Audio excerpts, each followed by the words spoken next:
হযরতে জুনাইদ বুগদাদি রাদিয়াল্লাহু তাআলা আনহু কত দারুণ বলেছেন। সেই কারণে আমি বলছি এই আয়াতগুলোর ব্যাখ্যা মুহসিন কিভাবে হবেন, মুহসিন কারা আমরা জানি, কিন্তু মুহসিন কিভাবে হব, মুহসিনদের মধ্যে শামিল কেমনে হব, এই প্রশ্নের উত্তর আল্লাহর ওলিরা ছাড়া, খানেকা ছাড়া কোন জায়গার মধ্যে দেওয়া হয় না। আল্লাহর ওলিরা ছাড়া এই প্রশ্নের উত্তর কেউ দেন? এমনিতে আমরা বলি না মুত্তাকি মুত্তাকি।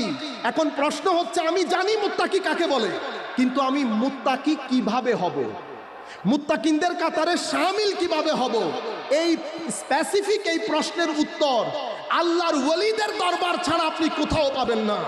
সেই কারণে ইমাম গাজালির মতো ব্যক্তি, যখন ইমাম গাজালির রাজ চলছিল বাগদাদের মধ্যে, পুরা মুসলিম ওয়ার্ল্ডের মধ্যে ইমাম গাজালি ছড়িয়ে গেছে, সেই সময় অত্যন্ত অল্প বয়স ইমাম গাজালি।